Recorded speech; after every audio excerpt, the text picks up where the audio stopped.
La prochaine candidate se nomme Céline Ragoun. Elle est doctorante en 2e année à l'école polytechnique et elle va nous parler de quelque chose qui serait bien utile pour tous les maladroits, c'est-à-dire le verre incassable. Le titre de sa thèse s'écrit « Étude de l'interdiffusion ionique dans les verres inorganiques, effets structuraux et mécanismes d'adaptation du réseau vitreux ». Et en français, cela veut dire « Le verre incassable de la fiction à la réalité ». Céline Ragoun.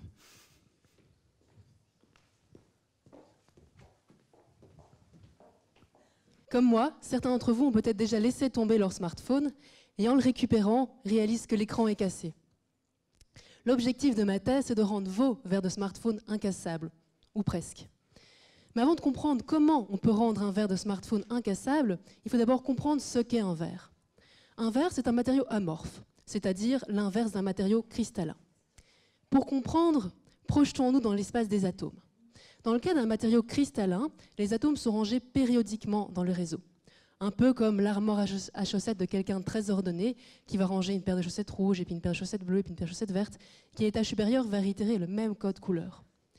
Dans le cas d'un matériau amorphe, les paires de chaussettes ne sont pas ordonnées.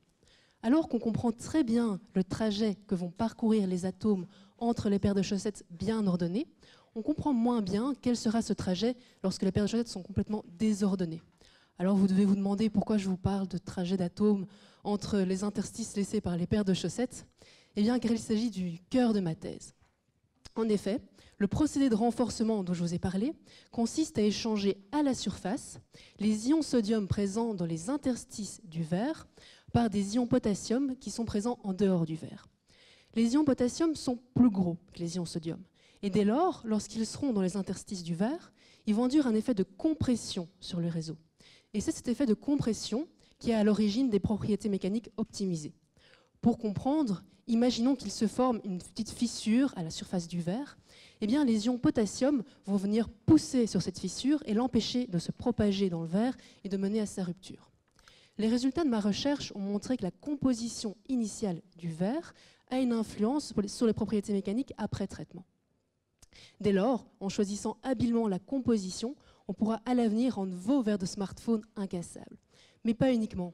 On pourra également diminuer l'impact environnemental lié à la production du verre. En effet, avec cette technique, un verre épais de 2 mm est tout aussi résistant, voire plus, qu'un verre épais d'1 cm produit par les techniques actuelles classiques. Alors on imagine bien que la quantité de matière nécessaire pour produire un verre épais de 2 mm est moindre, et dès lors on réduit la quantité de CO2 produite. Mais on pourrait également envisager créer des baies vitrées bien plus grandes que celles qu'on produit actuellement, car le verre serait plus résistant. Et ça permettrait de laisser rentrer un maximum de lumière dans nos habitations. Et en Belgique, avec le temps qu'il fait, ça nous ferait le plus grand bien. Merci.